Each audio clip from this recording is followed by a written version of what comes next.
Op Selamat 18 catat peningkatan.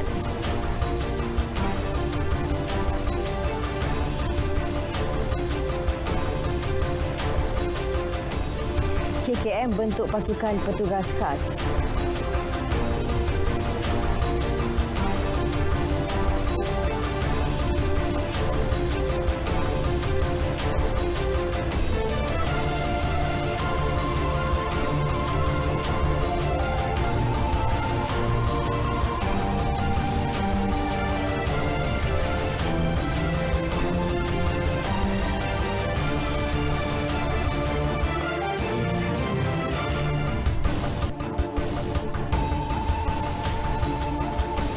Assalamualaikum, salam keluarga Malaysia. Saya Atika Naim.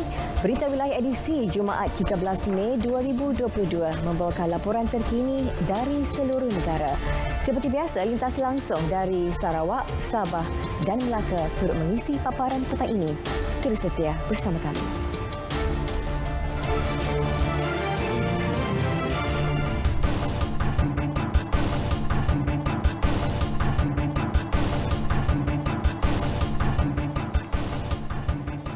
Jumlah senahas jalan raya sepanjang Op Selamat sempena Aidilfitri naik 1% berbanding operasi sama pada 2019. Turut naik korban akibat kemalangan yang merekodkan 166 kematian berbanding 163 tahun sebelum ini. Menurut Ketua Polis Negara Tan Sri Akril Sani Abdul Wasani, peningkatan kes berlaku ekoran aliran trafik tinggi dengan 5 juta kenderaan dilapor berada di atas jalan. Kesesakan jalan raya bagaimanapun dapat dikawal menerusi op lancar yang digerakkan di jalan dan lebuh raya utama. Sepanjang musim perayaan itu, kes pecah rumah turun mendadak dengan mencatatkan 313 kes berbanding 545 pada 2019.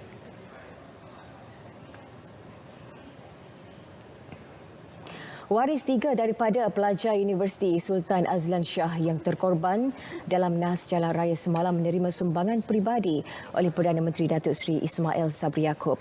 Beliau turut mengucapkan takziah dan bersimpati dengan kejadian. Sumbangan disampaikan Setiausaha Politik kepada Perdana Menteri Datuk Said Fazmi Said Muhammad ketika menziarahi keluarga mangsa nas di Kuala Kangsar, Perak. Menurutnya, Perdana Menteri mahu tindakan segera diambil bagi memastikan keadilan buat mangsa. Di kesempatan ini juga Yang Amat Berhormat Perdana Menteri mengucapkan takziah kepada seluruh keluarga mangsa yang terlibat dan beliau juga telah mengarahkan supaya tindakan-tindakan segera perlu diambil. 3 jenazah telah pun dihantar ke Hospital Taiping untuk tujuan forensik pengecaman jenazah dan insyaAllah kita telah berhubung dengan pihak berkaitan untuk disegerakan dari segi pengecaman dan juga insyaAllah kalau boleh diselesaikan pada hari ini jugalah untuk dihantar ke kawasan masing-masing untuk tujuan pengkebumian. Terdahulu, Timbalan Menteri di Jabatan Perdana Menteri Datin Masura Muhammad Yazid turut meluangkan masa menziarahi ahli keluarga mangsa. Beliau yang juga ahli Parlimen Kuala Kangsar memberi jaminan untuk memastikan segala urusan berkaitan diselesaikan secepat mungkin. Pasukan petugas khas yang menyiasat isu buli dan budaya kerja di hospital diberi masa 2 bulan untuk melengkapkan siasatan. Menteri Kesihatan Khairi Jamaluddin dalam ciapan di Twitter memaklumkan pasukan itu akan mengemukakan syur bagi memperbaiki budaya kerja di hospital selain Kementerian Kesihatan. Beliau menegaskan tidak mahu budaya kerja yang bersifat negatif diamalkan. Sebaliknya, setiap kaki tangan perlu saling menghormati dan menyokong antara satu sama lain. Budaya buli dan menghina merupakan sesuatu yang tidak dapat diterima. 17 April lalu, seorang doktor pelatih di Pulau Pinang ditemukan maut selepas dipercayai terjatuh dari apartmen sewanya di Jalan Datuk Keramat, Georgetown. Sementara itu, Khairi menerusi kenyataan memaklumkan pasukan itu dipengerusikan bekas Ketua Setiausaha Kementerian Sains, Teknologi dan Inovasi Profesor Datuk Dr. Siti Hamisah Tafsir. Ia turut dianggotai 8 pakar dalam bidang masing-masing. Salah seorang daripada mereka adalah ahli lembaga Majlis Sukan Negara, Datuk Hamidah Naziaddin. Beliau pernah menjawab jawatan Ketua Pegawai Sumber Manusia CIMB dan menerajui program tanggungjawab sosial bank berkenaan. Turut dilantik pengerusi Jawatankuasa Kecil Pegawai Perubatan Siswa Azhar Majlis Perubatan Malaysia Profesor Dr. Zabidi A.M. Hussein. Pakar pediatrik itu juga merupakan Pro-Nap Chancellor International Medical University IMU. Pasukan turut dianggotai peguam berpengalaman luas Muhammad Riza Muhammad Abdullah. Selain itu, pakar perunding Fakulti Perubatan Universiti Malaya Profesor Madya Dr. Amir Sidi Amir Nordin juga menyertai pasukan petugas berkenaan. Seorang lagi ahlinya, Ketua Pegawai Eksekutif IMU Healthcare Dr. Chong Sulin pernah menjawat jawatan penting di beberapa pusat kesihatan swasta. Turut serta pakar komunikasi dan media Manvir Victor yang juga wakil Pertubuhan Kesihatan Sedunia WHO. Pasukan juga dibentuk pakar penilai struktur kerja Siva Ramakrishnan Balakrishnan selain wakil Jabatan Perkhidmatan Awam.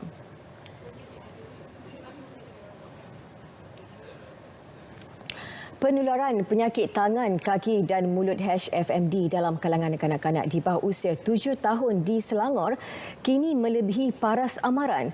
Jelas Pengarah Kesihatan Negeri Selangor, Datuk Dr. Syahri Ngadiman, trend peningkatan berlaku secara berterusan sejak awal tahun. Menurut kenyataan beliau, setakat 7 Mei lalu, 6,748 kes membabitkan 118 kluster direkodkan. 95% daripadanya berlaku di tadika, taska dan pusat jagaan harian kanak-kanak. 4% daripada kes dimasukkan ke hospital untuk pemantauan lanjut, manakala selebihnya menerima rawatan sebagai pesakit luar. 33% jangkitan berpunca daripada koksaki virus A16 CA16, sementara 22% lagi daripada enterovirus 71 EV71. Namun tiada sebarang kematian direkodkan. Ibu bapa atau penjaga kanak-kanak bergejala dinasihatkan tidak membawa anak-anak ke tempat-tempat awam serta tidak menghantar mereka ke sekolah, taska dan pusat asuhan bagi mengelak penularan.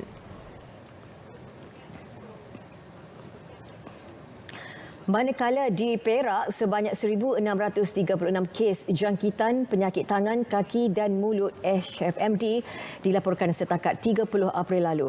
Esko Kesihatan Sains, Alam Sekitar dan Teknologi Hijau Muhammad Akmal Kamaluddin berkata, jumlah itu meningkat lebih 10 kali ganda berbanding tempoh sama tahun lalu, iaitu hanya 140 kes. Dalam tempoh tersebut juga, 100 wabak dikesan dengan 3 daerah mencatatkan angka tertinggi, iaitu Kinta 28 wabak, Larut, Matang dan Selama 18 wabak serta Hulu Perak 8 wabak. Majoriti lokasi penularan di tadika, taska, prasekolah dan rumah persendiran, pusat jagaan serta sekolah rendah. Orang ramai terutama yang mempunyai anak kecil dinasihatkan mengambil langkah berjaga-jaga untuk mengurangkan risiko jangkitan. Pada masa sama, tidak membawa anak-anak yang bergejala HFMD ke tempat awam.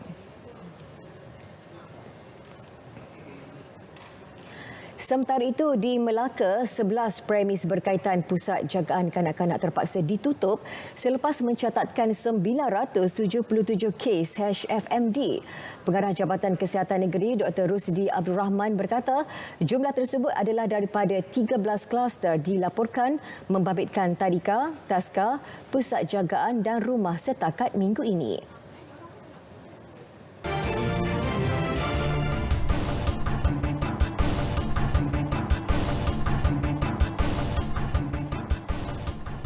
Bersua kembali. Yang di-Pertuan Agong Al-Sultan Abdullah Riayatuddin Al-Mustafa Billah Shah mengingatkan penerima rumah kurniaan Yayasan Al-Sultan Abdullah Yasa agar tidak menjual rumah kurniaan kepada pihak lain. Titah baginda, jika masih berhasrat menjual rumah berkenaan, pemilik perlu mematuhi prasyarat dan perlu mendapat kebenaran pegawai daerah terlebih dahulu. Tegas baginda, prasyarat ditetapkan bukan bertujuan menyusahkan pemilik tetapi demi menjaga aset itu kekal menjadi milik keluarga.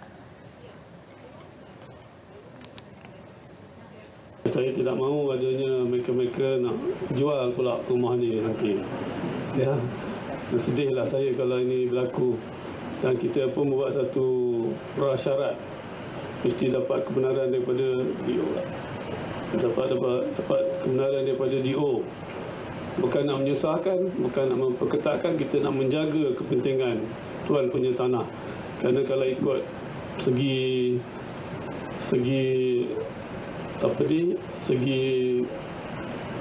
hutang piutang, tak ada hutang dah. Semua dah dibiayai. Tinggal je. Tinggal di rumah sini, duduk baik-baik, jaga anak, jaga mak, jaga ayah. Projek rumah Yasa akan terus dibina dari semasa ke semasa supaya lebih ramai rakyat mendapat faedah, terutamanya penduduk terjejas banjir. Baginda bertitah ketika menyerahkan kunci rumah kurniaan Yasa kepada penerima di Kampung Tanjung Putus, Kampung Temau, Kampung Ulu Sungai dan Kampung Sia di Raub Pahang. Rumah kurniaan Yasa bernilai RM100,000, mempunyai 3 bilik dan 3 bilik air serta dilengkapi perabot.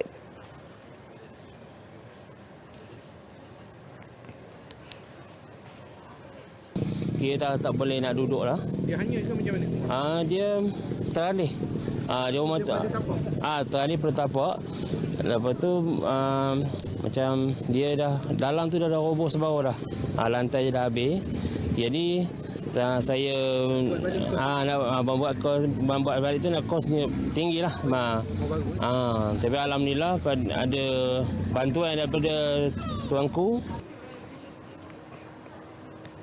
Festival Guru Malaysia FGM 2020 fokus kepada pameran pendidikan digital secara hibrid sebagai pendedahan kepada warga pendidik selaras revolusi industri IR 4.0. Pengarah bahagian sumber dan teknologi pendidikan Kementerian Pendidikan Malaysia KPM, Mazna Abdul Bakar berkata tujuannya meneruskan pendidikan digital ketika pandemik COVID-19. Menerusi pameran tersebut, guru-guru diberi idea dan inspirasi untuk melaksanakan pedagogi berteraskan digital.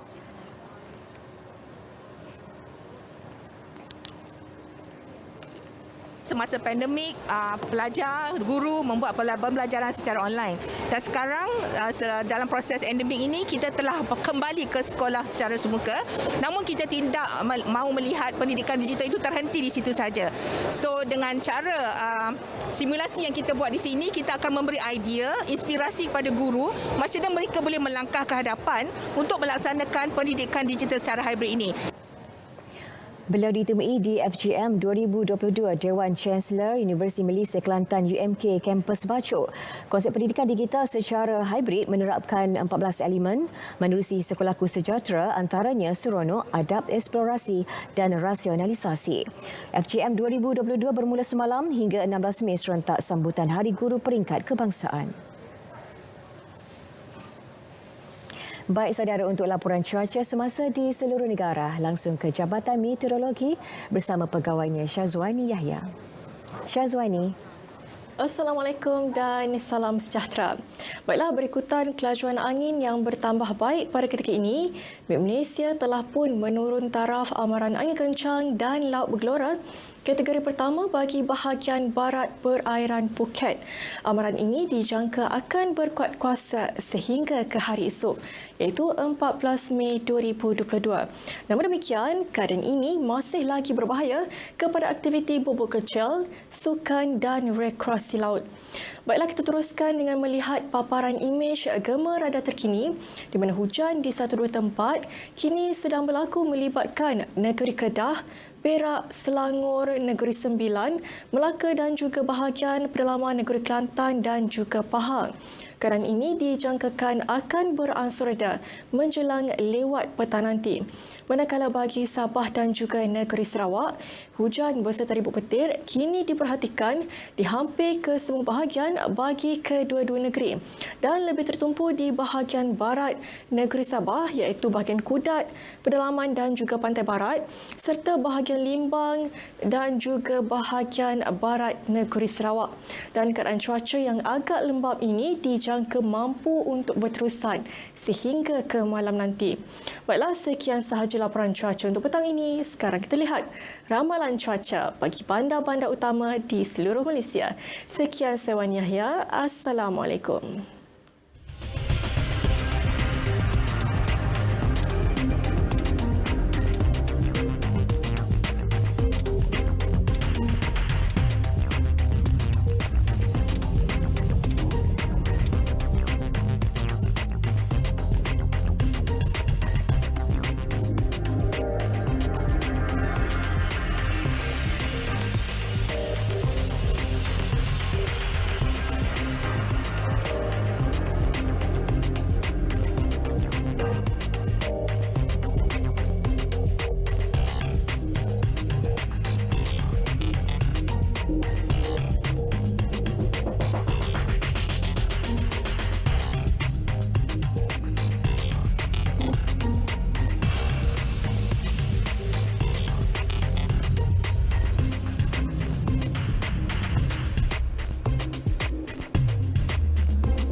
Saudara, lintas langsung pertama hari ini kita ke Bumi Kenyalang. Dalam usaha mencairkan pembentukan dan pengurusan dana kekayaan negara sendiri, Sarawak menjadikan Norway sebagai contoh. Perinciannya kita terus saja bersama Vanessa Marin di sana. Vanessa, silakan. Ya, Tika, Sarawak akan mencontohi Norway dalam usaha menjayakan pembentukan dan pengurusan dana kekayaan negara sendiri menerusi Sovereign Wealth Fund. Premier Sarawak Datuk Patinggi Tan Sri Abang Johari Tunopeng berkata, Norway dipilih kerana telah diiktiraf secara meluas yang telah diuruskan dengan standard tadbir urus tertinggi sejak penubuhannya pada 1996. Katanya Sovereign Wealth Fund yang turut dipanggil The Government Pension Fund Global yang dibentuk untuk menguruskan wang minyak negara juga diuruskan oleh pengurusan pelaburan Bank Norges. Jelasnya dana itu menerima suntikan pertama wang minyak sebanyak 2 bilion krona daripada kerajaan Norway pada 1996 dan pada 2021 ia melaporkan jumlah nilai bernilai 1.34 trilion dolar Amerika dengan semua pelaburan dalam ekuiti dan hartanah di luar negara. Premier Sarawak berkata demikian dalam pertemuannya dengan Wakil Kementerian dan Pegawai Pengurusan Pelaburan Bank Norges di ibu pejabat bank itu di Norway. Lawatan 2 hari Datuk Patinggi Abang Johari ke Norway adalah sebahagian daripada jadual perjalanan mingguan beliau ke Eropah yang menyaksikan beliau diberi penghormatan untuk menyampaikan ucap tama pada sidang kemuncak dan pameran hidrogen dunia 2022 di Rotterdam di Belanda awal minggu ini. Cadangan untuk mewujudkan Sovereign Wealth Fund kerajaan negeri adalah mengikut penanda aras banyak dana serupa di seluruh dunia, terutamanya dari Norway. Memandangkan ia mempunyai pengalaman sekitar 25 tahun dalam membangunkan dana itu. Dengan sumber ekonomi serupa dari hasil minyak dan gas dan kuasa hidro Norway dan Sarawak mempunyai hala tuju peralihan tenaga yang sama daripada kebergantungan daripada bahan api fosil kepada sumber tenaga boleh diperbaharui. Hadir sama dalam lawatan tersebut ialah Timbalan Premier Datuk Amar Douglas Ugah Embas, Timbalan Menteri Tenaga dan Kelestarian Alam Sekitar Dr. Hazlan Abang Hibni, Peguam Negeri Datuk Seri Talat Mahmud Abdul Rashid dan Setiausaha Kewangan Negeri Datuk Seri Dr. Wan Lizozman Wan Omar. Perkhidmatan bas di kawasan bandar masih relevan dan membantu mengurangkan kesesakan lalu lintas. Menteri Pengangkutan Sarawak Datuk Seri Lee Kim Shin menambah, perkhidmatan bas juga berperanan penting dalam memudahkan urusan penduduk di pedalaman bergerak ke bandar khasnya di Bintulu. Beliau berkata demikian pada perasmian Majlis Pelancaran Operasi Bas Berhenti-henti dan program subsidi bas kadar rata RM1 di Bintulu. Jelas beliau, sejak pelaksanaan tersebut 4 Mei 2020, jumlah kumulatif penumpang bas berhenti-henti ini telah menunjukkan kemajuan ketara. Nampaknya sambutan adalah baiklah. Kurang lebih ada 50 orang, 150 orang sehari.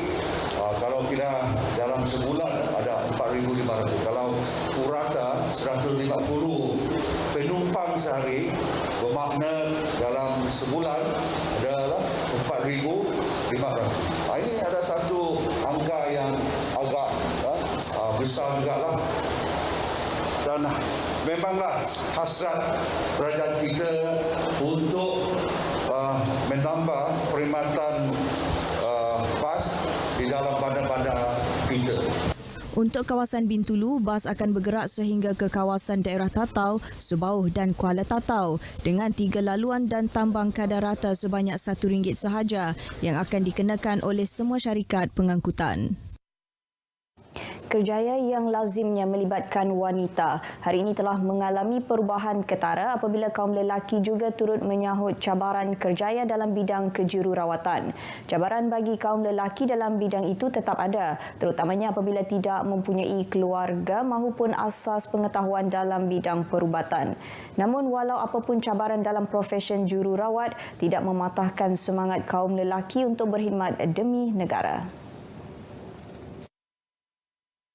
Bagi penyelia jururawat Hospital Umum Sarawak, Andy Lim, 42 tahun, kerjaya sebagai jururawat selama 17 tahun sememangnya mencabar, khususnya apabila melayani pesakit yang dimasukkan di hospital yang memerlukan semangat dan meyakinkan mereka dengan perkhidmatan yang diberikan. Kita memproduce produk yang baguslah kepada pesakit dengan keluarga mereka. Bila mereka admit to the ward, memang mereka sangat down lah. Jadi so kita mesti beli semangat. So untuk beli semangat memang kita perlu confident, okay, dengan satu hati yang baik.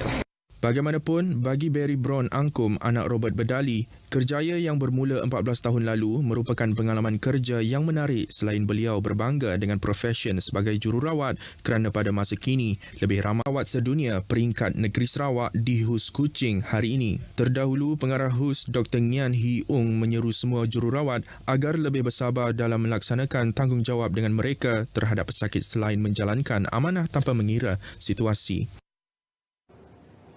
Sementara itu, jururawat antara profesyen yang menuntut banyak pengorbanan demi memastikan kesihatan dan kebajikan pesakit, tidak kira di hospital kerajaan maupun swasta, sentiasa terjaga. Menghargai komitmen para jururawat, pengarah Hospital Miri Dr. Jack Wong terus menyeru agar jururawat terus melaksanakan amanah dengan penuh dedikasi. Beliau berucap demikian ketika majlis perasmian sambutan Hari Jururawat tahun 2022 di bilik seminar Jururawat Hospital Miri. Sehubungan itu, Dr. Jack Wong juga mahu para jururawat mengekalkan prestasi baik sedia ada dalam perkhidmatan dan mengamalkan semangat kerjasama yang tinggi.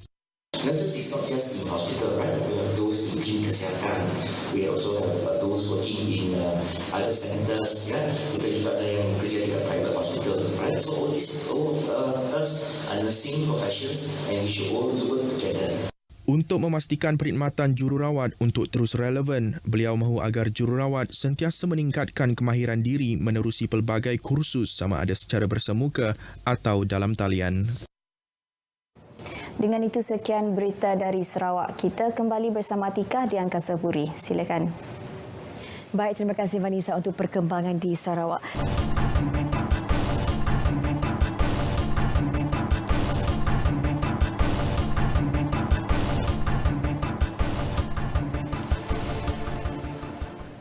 Operasi pasca banjir menjadi antara paparan dari negeri di bawah bayu.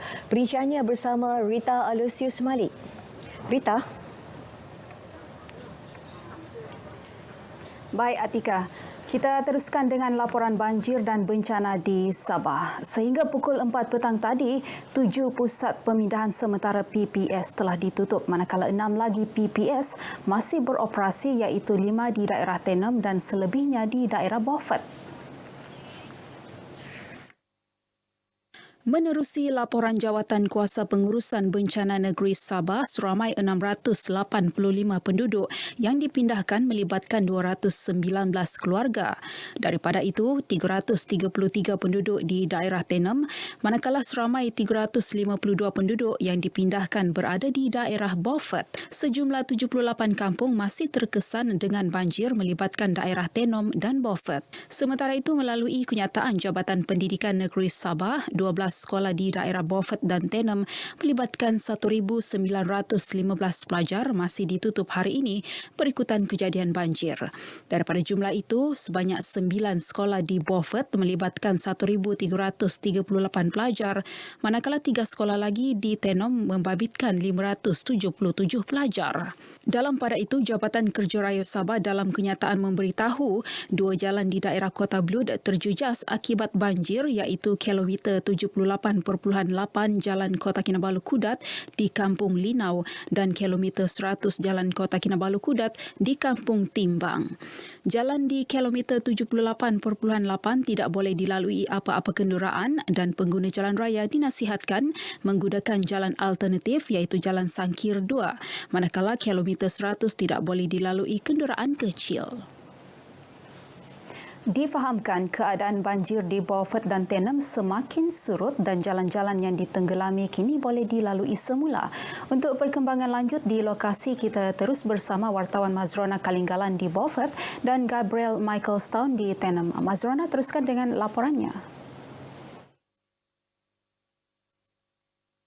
Ya Rita, bagi hari ini fokus Pusat Kawalan Operasi Bencana PKOB daerah Beaufort adalah melaksana pemantauan ke kawasan-kawasan yang terjejas banjir yang akan dilaksana oleh APM bersama dengan bomba dan juga ATM untuk melihat kawasan-kawasan yang telah pun surut ataupun pulih sepenuhnya sebelum membolehkan penduduk ini pulang ke rumah masing-masing berdasarkan kepada laporan pemantauan yang diterima. Dan untuk perincian lanjut, kita terus saja bersama dengan penolong Pegawai Daerah Pembangunan Beaufort, Abdul Karim AM Zahari. Tuan, terima kasih bersama kami petang ini.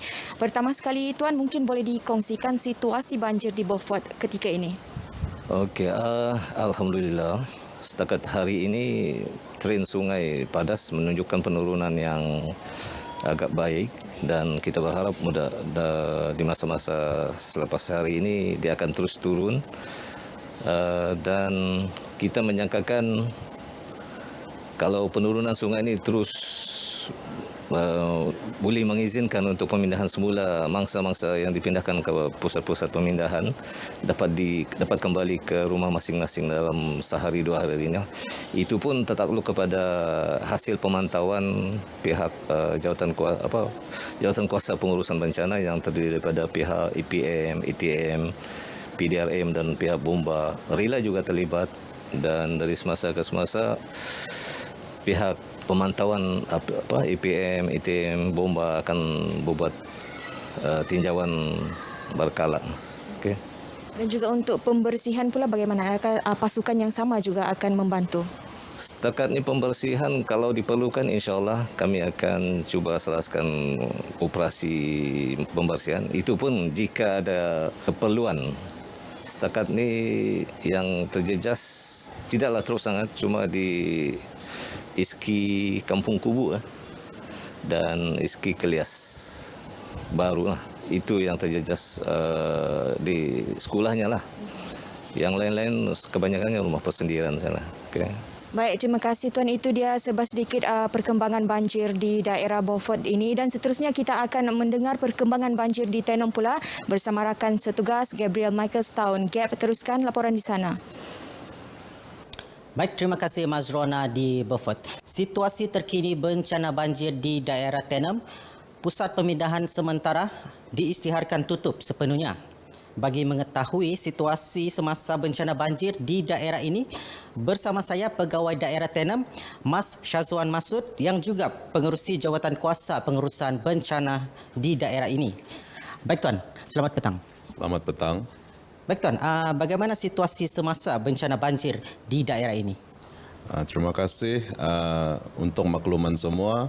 Situasi semasa bencana banjir di daerah Tenom pada ketika ini dengan pemantauan operasi Pusat Kawalan Operasi Bencana Daerah pada tengah hari tadi.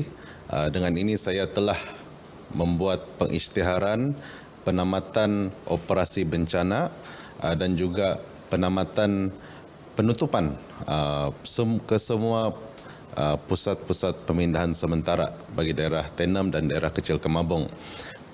Pengisytiharan penutupan ini adalah disebabkan keseluruhan kawasan yang terkesan pada ketika ini telah pun kembali seperti biasa dan kesemua mangsa-mangsa yang terlibat telah pun pulang ke rumah masing-masing. Walau bagaimanapun, Jawatan Kuasa Pengurusan Bencana Daerah Tenom sentiasa memantau sekiranya berlaku kenaikan aras air sungai dan pada masa yang sama bantuan-bantuan kebajikan juga masih lagi disalurkan kepada semua mangsa-mangsa yang terkesan. Baik Tuan, terima kasih atas perkongsian tadi. Baik, sekian sahaja laporan perkembangan banjir di daerah Tenom. Teruskan menonton berita RTM. Kembali kepada Rita di studio. Silakan. Baik, terima kasih Gabriel dan juga Mazrona atas laporan itu. Masih mengenai banjir di daerah Tenom. Oleh kerana semua pusat pemindahan sementara PPS telah ditutup, manakala mangsa banjir sudah mulai pulang ke rumah masing-masing. Berdasarkan tinjauan, paras air telah kembali normal namun merosakkan harta benda, ternakan serta tanaman pertanian penduduk. Pada hari ini kita akan membuat pemantauan di seluruh kawasan-kawasan yang terjejas banjir, terutamanya di pusat-pusat pemindahan. Selepas kita peroleh maklumat dan semua tempat dalam keadaan sudah tidak ada air ataupun setelah banjir telah surut sepenuhnya. So kita akan hantar report ini kepada pegawai daerah iaitu pengurusi Jawatan Kuasa Bencana Daerah. Tambahnya, antara kawasan yang masih dipantau adalah PPS Dewan Kampung Kalang Kanar dan Rumah Kebudayaan Pantangon Saga. 15 PPS telah diaktifkan sejak 9 Mei lepas sejak kejadian bencana banjir melanda daerah tersebut. Sementara itu, beberapa pusat pemindahan tetap PPT di Beaufort telah dikenal pasti bagi memastikan penduduk yang kerap menghadapi bencana banjir dapat ditempatkan di kawasan selamat. Ahli Dewan Undangan Negeri Lumadan, Ruslan Muharram berkata, pihaknya akan mendapatkan persetujuan daripada kerajaan negeri khusus menyediakan kemudahan tersebut dalam tempoh terdekat. Menurut Ruslan, pusat tersebut bakal dilengkapi kemudahan asas selain barangan keperluan harian. Menurutnya, pusat pemindahan tetap dan sementara sedia ada di daerah berkenaan kini sudah tidak dapat menampung disebabkan pertambahan penduduk. Antara lokasi dicadangkan adalah di Kampung Cina Padas Valley. Jelas Ruslan lagi, antara tindakan segera dibuat pihaknya adalah mengagihkan bakul makanan berupa keperluan harian kepada penduduk terkesan sama ada di kawasan penempatan sementara maupun di kediaman. Terdapat penduduk yang terkesan banjir dianggap kritikal disebabkan jalan perhubungan darat ke kampung berkenaan terputus sepenuhnya. Kerajaan GRS sedang mempertimbang untuk menubuhkan pusat panggilan kecemasan sendiri bagi Sabah. Ini bagi meningkatkan kecekapan kerja-kerja menyelamat sekaligus mengelak lebih banyak kehilangan nyawa dan harta benda. Menurut kenyataan Timbalan Ketua Menteri Datuk Seri Panglima Dr. Jeffrey Kitingan, pusat panggilan kecemasan tempatan tersebut dilihat lebih berupaya menangani sebarang kejadian kemalangan maupun bencana melalui petugas tempatan yang lebih memahami kedudukan, peranan dan fungsi agensi berkaitan di negeri ini. Jelasnya lagi, antara langkah susulan adalah berunding dengan pihak penyelamatan seperti polis, bomba dan jabatan kesihatan selain syarikat telekomunikasi tempatan untuk menentukan cara terbaik bagi mewujudkan pusat panggilan kecemasan tempatan tersebut. Datuk Dr. Jeffrey berharap agar proses ini tidak mengambil masa yang lama. Jelasnya lagi, keselamatan dan nyawa rakyat negeri ini sentiasa menjadi keutamaan. Baik saudara, paparan itu mengakhiri berita dari negeri di bawah Bayu kali ini. Teruskan kesetiaan anda bersama RTM dan ikuti lebih banyak perkembangan semasa menerusi berita wilayah. Kembali bersama Atika untuk berita seterusnya. Silakan. Terima kasih Rita untuk perkembangan di Sabah. Dan lintas langsung terakhir kita pada hari ini, kita ke Melaka.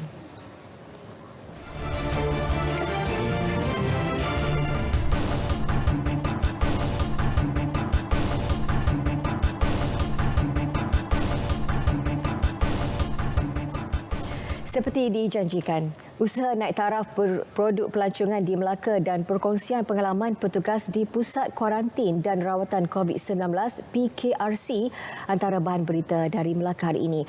Dan untuk perkembangan lanjut, kita bersama dengan Nur Amalina Abdul Halim di sana. Amalina. Ya, Atikah, peruntukan sebanyak RM250,000 disalurkan Kementerian Pelancongan, Seni dan Budaya bagi kerja naik taraf produk pelancongan di Jongkewok. Menurut Timbalan Pengerusi Jawatan Kuasa Jongkewok, Datuk Gantian Lu, ia termasuk penaik tarafan fasilitinya. Kerana telah memberi peruntukan RM250,000 kepada Jongkewok untuk upgrade kawasan tu, ya, itu khususnya untuk menceriakan kawasan Jongkewok lah. Antara dia upgrade Taman Warisan Dunia Jongkewok, tandas tengah-tengah. Pasal tandas dah hampir 12 tahun tak ada upgrade, banyak ni kerosakan. Dan pintu gerbang juga kena upgrade. So MBMB tengah buat itu tender lah. Sejak fasa peralihan ke endemik, kedatangan pelancong ke lokasi ikonik itu amat memberangsangkan. Pada minggu pertama Mei sempena cuti umum Hari Pekerja dan Hari Raya Aidilfitri sahaja, seramai 500,000 pengunjung direkodkan melawat Jangkawak. Pihaknya menyasarkan 50% daripada pelancong yang mengunjungi Jangkawak adalah pelancong asing. Bilangan pengunjung ke Zoo Melaka disasar meningkat 30% berbanding tahun lalu berikutan sambutan menggalakkan dalam fasa peralihan ke endemik yang di-Pertua Majlis Perbandaran Hang Tuah Jaya MPSTJ, Datuk Syahadan Osman optimis sasaran mampu dicapai memandangkan 4 bulan pertama tahun ini lebih 300,000 pelawat dicatatkan. Untuk itu, beberapa tarikan terbaru diperkenalkan, antaranya aktiviti memberi makan 70 ekor burung pelbagai spesies Sancornea dan Loris. Turut dipamerkan spesies burung yang diancam kepupusan iaitu sepasang cenderawasih. Yang ketiga ini kita ada satu tarikan baru lagi iaitu wallaby, kanguru yang jenis kecil yang sedang dipamerkan di dalam Zoo Melaka ini. Dan kita dalam masa yang sama ada dua perkara lagi yang kita akan kita cuba keluarkan dalam hujung tahun ini. Produk yang baru akan kita keluarkan pada hujung tahun ini. Antaranya kalau kita semua sedia maklum, taman burung kita dah hampir sekarang ini tertutup. Tutup sebabkan kerja-kerja maintenance. InsyaAllah pada hujung tahun ni ataupun awal tahun depan kita akan operasi semula taman burung ini. Hujung tahun ini pelbagai spesies burung dari Amerika Selatan akan dibawa khusus untuk pengunjung. Peningkatan mendadak kes COVID-19 pertengahan tahun lalu menyaksikan Pusat Kuarantin dan Rawatan COVID-19 PKRC Maeb Serdang dan Hospital Melaka hampir mencapai tahap maksima. Demi menampung keperluan mendesak, PKRC MITC Aikro dibuka pada 21 Mei 2021 dengan menempatkan 26,159 pesakit COVID-19 sepanjang beroperasi. Saya sempat menyelami perasaan petugas yang bertungkus lumus memastikan keselesaan dan kesihatan pesakit sebelum ia ditutup sepenuhnya 30 April lalu. Dr. Abdul Karim Abdul Rahman antara individu pertama yang terlibat sepanjang 11 bulan PKRC MITC diaktifkan selepas dilantik sebagai pengarahnya pada 18 Mei 2021. Beliau mengakui pernah satu tahap pihaknya mengalami tekanan susulan kehadiran pesakit mencecah lebih 1,000 orang sehari meski beroperasi dengan petugas yang terhad. Namun ia berjaya diatasi hasil kerjasama pelbagai agensi dan sentiasa mengingatkan semua petugas agar terus tabah dalam perjuangan menentang COVID-19. Masa mula-mula start PKRC kita dah bagi briefing kepada staff. Kita dah cakap ni bencana. Ni bencana, apa-apa kena terima. Dia tak boleh macam tak boleh tahan apa tu.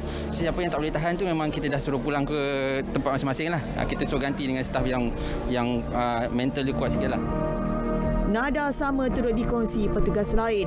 Demi tanggungjawab yang diamanahkan, tugas digalas sebaik mungkin agar operasi PKRC MITC berjalan lancar. Cabaran paling besar adalah untuk kawal tim, untuk letak tim pergi mana. Sebab time tu everything is manual. Data pesakit manual. Panggil pesakit pun manual. Kena cari pesakit pun manual. Semuanya mencabar. Betul, kita pun kira hari.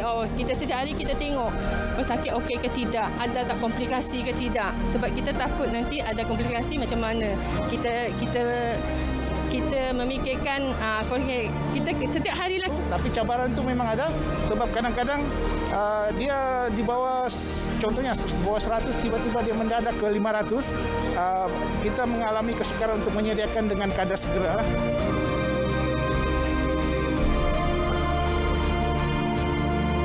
Pelbagai kisah suka dan duka terpahat di dalam hati petugas Barisan Hadapan yang bertugas hampir 1 tahun di PKRC MITC Melaka ini. Kepada semua wira dan wirawati petugas Barisan Hadapan, terima kasih atas jasa dan pengorbanan anda dalam merawat pesakit COVID-19 di PKRC MITC Melaka. Nur Amalina Abdul Halim, RTM.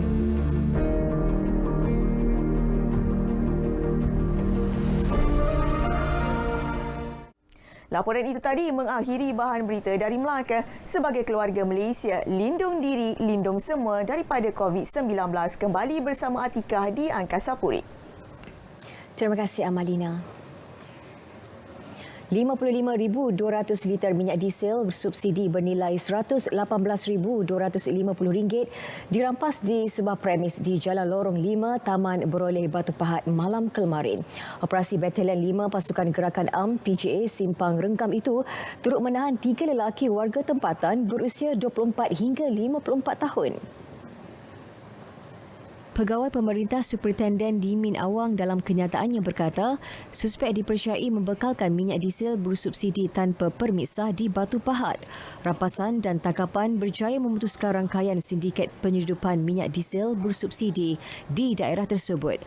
Turut dirampas sebuah lori, 9 mesin pam minyak, 11 hos getah lutsina dan 6 tangki.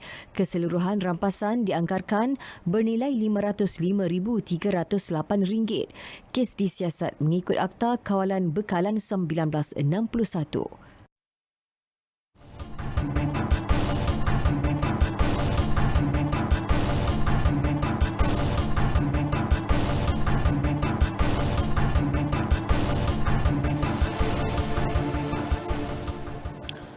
Tiga pemuda dihadapkan ke Mahkamah Majistret Kuala Lumpur atas tuduhan membunuh seorang lelaki di sebuah hotel di Bukit Bintang, Ibu Negara.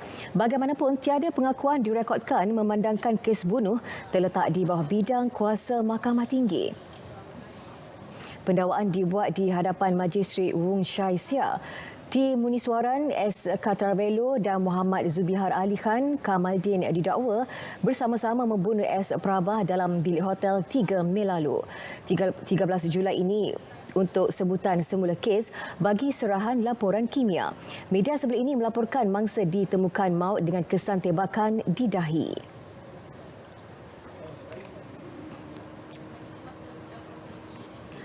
Perkembangan Sukan SEA Hanoi 2021. Usaha merealisasikan sasaran 36 pingat emas diteruskan kontingen Malaysia pada hari ini. Terbaru 2 pingat emas berjaya diraih oleh skuad wushu negara menerusi Clementine Su Wei dalam acara akhir cangkuan lelaki dan Tang Ziyan bagi acara akhir tajikuan lelaki. Wartawan Alif Ashraf Kamano di Hanoi, Vietnam ada laporannya. Kem Wushu Negara menceraikan kontingen Malaysia menerusi 2 emas yang diraih hari ini. Beraksi di depan lebih kurang 500 penonton, Klimen nyata tidak berasa gentar dalam memperagakan persembahan terbaik untuk memikat hati 9 juri di hadapannya. Dengan kunci yang digenggamnya iaitu tenang dan fokus, akhirnya kutipan mata tinggi dicarinya memihak kepada atlet kelahiran Sarawak itu. Pingat perak diraih atlet Singapura Joanne Siwei yang berkongsi mata bersama Klimen, namun juri mengangkat Klimen sebagai juara susulan persembahan yang lebih memukau dan gangsa milik wakil Indonesia Siraf Naro dengan 9.69 mata.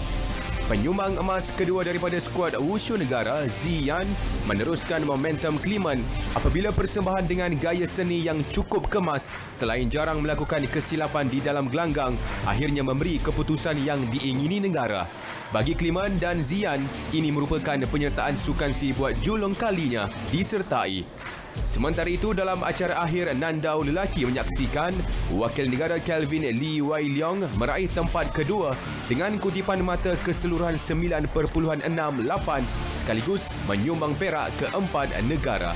Dalam acara tersebut, pingat emas dan gangsa masing-masing milik wakil tuan rumah iaitu Pam Koa Kan 9.70 mata dan 9.67 mata Nong Wan Hu.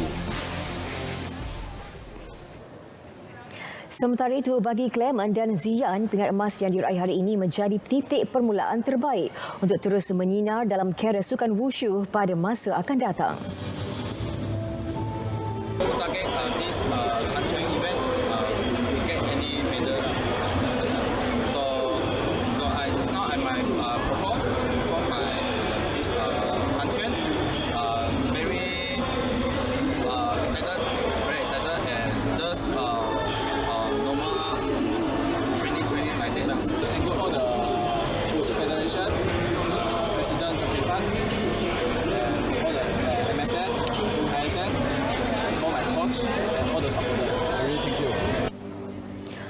misi kontingen Malaysia untuk memburu 36 pingat emas Sukan SEA Hanoi diteruskan dengan beberapa sukan lain berpotensi mengadakan keputusan positif. Masih perkembangan Sukan SEA di Hanoi, Vietnam, skuad atlet olahraga negara diharapkan dapat memulakan persaingan dengan langkah kanan pada acara pertamanya di Sukan SEA Hanoi 2021 esok. Menurut Ketua Jurulatih Olahraga Mansyahar Abdul Jalir, semangat dalam kalangan anak buahnya ketika ini cukup meyakinkan untuk meraih kemenangan. Beberapa acara padang dan trek akan berlangsung esok termasuk acara tumpuan, tukul besi dan larian 200 meter wanita dan lelaki. First perfect match kita akan bertanding pada hari pertama. Mudah-mudahan itu juga kalau dapat emas tu bukan satu akan disuntikan semangatlah bagi atlet-atlet yang akan bertanding seterusnya. Jadi kita mengharapkan sesuatu yang baik dan cemerlang esok bagi kontingen negara olahraga. Dalam pada itu, beliau turut yakin dengan kemampuan Muhammad Azim Fahmi yang menggantikan tempat Russell Alexander Nasib Taib dalam acara 200 meter esok. Penampilan sulung Azim ini saya rasa tidak membawa apa-apa masalah sekali. Azim juga merupakan atlet yang terbaik kita pada masa ini berdasarkan pada pencapaian terbaik dia semasa FD All Comers yang lepas, iaitu 10.37. Jadi persaingan sengit akan ada di antara Azim dengan juga atlet daripada Thailand yang juga seorang atlet muda, begitu juga daripada Singapura dan juga Indonesia. Jadi walaupun pun pada pandangan saya bahawa everything is on paper. Jadi on paper, jadi tak ada apa-apa pressure daripada Azim. Saya pun Sebelum ini, Kesatuan Olahraga Malaysia KOM memaklumkan Azim diberi kepercayaan bagi menggantikan tempat Russell Alexander selepas atlet kacukan Malaysia Australia itu mengalami kecederaan. Hampir 6,000 ketua isi rumah KIR di Kuala Selangor yang terkesan akibat banjir Disember tahun lalu menerima bantuan barangan keperluan asas bernilai keseluruhan RM20.9 juta. Setiap KIR terlibat menerima RM2,500 melalui peruntukan Kerajaan Persekutuan. Menteri Pembangunan Usahawan dan Koperasi Tan Sri Nur Omar berkata, kerajaan juga setuju menyalurkan bantuan baik pulih dan membina semula rumah yang rosak akibat banjir. Ada beberapa sumbangan yang diberi untuk meringankan beban rakyat. Yang pertama, dulu diumumkan RM1,000. Setiap ketua isi rumah dapat RM1,000. Bantuan yang dinamakan bantuan wang action. Yang bantuan wang action ini dah selesai lah. Kita dah bagi seluruh negeri Selangor RM1,000 setiap seorang. Kemudian ditambahkan lagi dengan bantuan barangan keperluan asas. Bantuan kewangan keperluan asas yang mana telah diumumkan oleh Yang Amat Berhormat Perdana Menteri akan diberi sebanyak RM2,500 kepada ketua isi rumah yang terlibat dalam banjir. Beliau yang merupakan ahli Parlimen Tanjung Karang ditemui selepas majlis penyampaian sumbangan banjir Kerajaan Persekutuan di Dewan Datuk Pengkawa Kuala Selangor. Di Selangor, seramai 127,269 penduduk terjejas akibat banjir Disember lalu. 3 termasuk 2 kanak-kanak cedera dalam kejadian kemalangan di kilometer 9.2 leburai elit dekat Subang malam tadi. Insiden terjadi akibat rempuhan sebuah lori yang mengalami masalah brek. Menurut Timbalan Ketua Jabatan Siasatan dan Penguatkuasaan Trafik Selangor DSP Ahmad Izzuddin Muhammad Johari, kejadian berlaku pukul 11.44 malam ketika lori terbabit menghampiri kawasan pembinaan lebuh raya. Lori membawa muatan getah beku dari Slim River itu dilaporkan terbabas dan merempuh deretan kenderaan yang berada di lorong tengah dan kanan lebuh raya. Akibat rempuhan, seorang kanak-kanak berusia 5 tahun cedera di kepala. Seorang lagi kanak-kanak yang berusia 10 tahun patah paha kiri. Pemandu lori berusia 54 tahun itu disiasat mengikut Seksyen 42 Akta Pengangkutan Jalan 1987.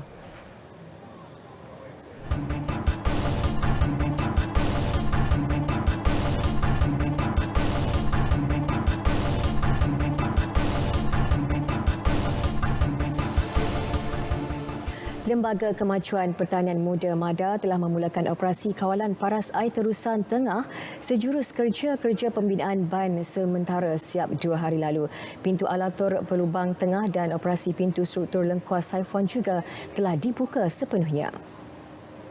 Pengerusi MADA Ahmad Tarmizi Sulaiman berkata kerja pembinaan ban sementara susulan kejadian runtuhan ban kanan terusan tengah di struktur alur limpah lengkuas MADA telah siap sepenuhnya.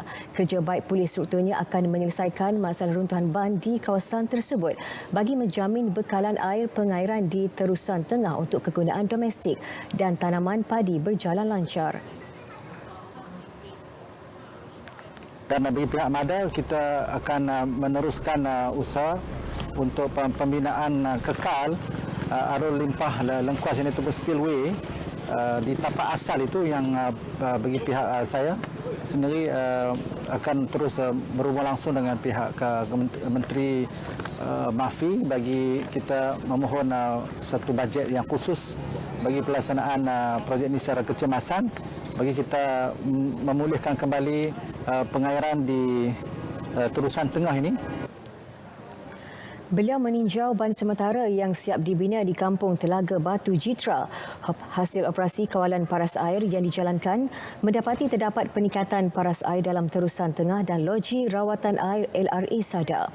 LRA Pokusena telah mula beroperasi manakala LRA jenuh lama dan jenuh baru masih boleh beroperasi sepenuhnya. Sementara itu LRA Bukit Pinang beroperasi menggunakan sumber air bekalan dari Sungai Bukit Pinang. Seorang warga emas maut selepas motosikal ditunggangnya terlanggar muatan besi yang dibawa sebuah lori di kilometer 12 Jalan Teluk Intan, Hutan Melintang, Perak malam tadi. Dalam kejadian kira-kira pukul 10.30 malam itu, mangsa yang juga pemandu traktor berusia 62 tahun meninggal dunia akibat kecederaan parah di bahagian dada.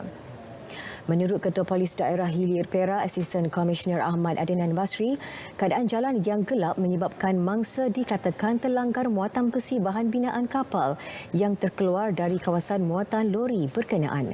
Susulan itu, dada mangsa terkoyak dan disahkan maut di tempat kejadian. Pemandu lori tidak mengalami kecederaan. Mayat mangsa dibawa ke Hospital Teluk Intan untuk bedah siasat. Kes disiasat mengikut Seksyen 41-1 Akta Pengangkutan Jalan 1987.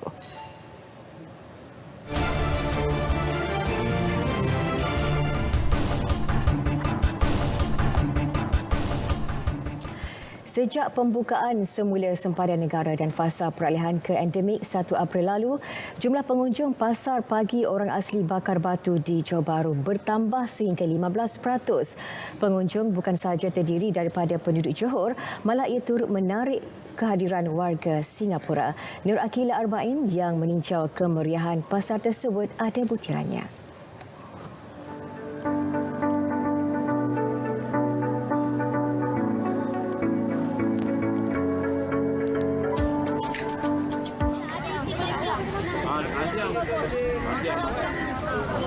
Pembukaan semula pintu sempadan negara kira-kira sebulan yang lalu membawa sinar harapan yang baharu kepada peniaga, terutamanya peniaga di pasar-pasar nelayan kerana hasil jualan mereka mencatatkan peningkatan yang memberangsangkan. Antara sering jadi pilihan pelanggan, hasil laut segar yang diperoleh masyarakat orang asli Seletar. Terdapat kira-kira 50 peniaga orang asli berniaga di pasar itu.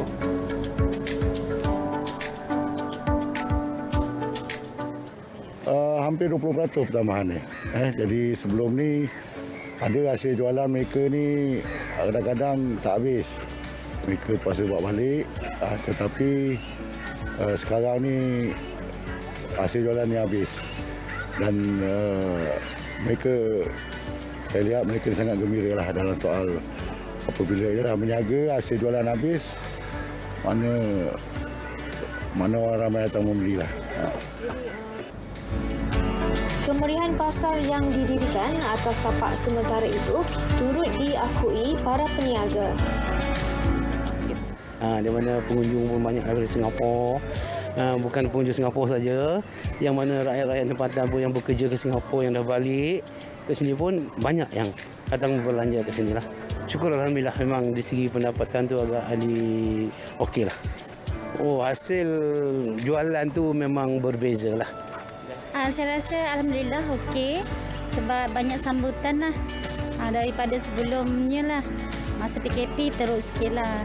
Dan sekarang dah buka sana sini, semua dah ramai lah. Customer pun dah banyak. Lepas tu dah boleh niaga ni, banyak sambutan, barang boleh habis. Sekarang bawa 100 kilo pun boleh habis. Sekarang okey sebab orang Singapura semua dah masuk dah. Sebelum ni masa COVID tu susah sikit lah. Nak cari makan semua susah. Sebab lockdown kan. Sekarang dah boleh lah sebab orang Singapura semua dah boleh masuk. Kalau ada ikan banyak, kita dapat rezeki banyak lah. Kalau tak ada ikan, sikit je rezeki kita. Persatuan Nelayan Johor Selatan berharap tapak kekal atau pasar khas untuk masyarakat orang asli berniaga hasil laut dapat didirikan. Ketika ini, perbincangan telah dibuat bersama Lembaga Kemajuan Ikan dan Jabatan Kemajuan Orang Asli. Nur Akila Arbain, Berita RTM. Saudara, berita wilayah berakhir di sini. Dapatkan perkembangan sahih sepanjang masa melalui portal berita RTM di berita.rtm.gov.my.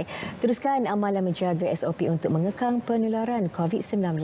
Saya Atika Naim. Assalamualaikum. Salam keluarga Malaysia. Jumpa lagi.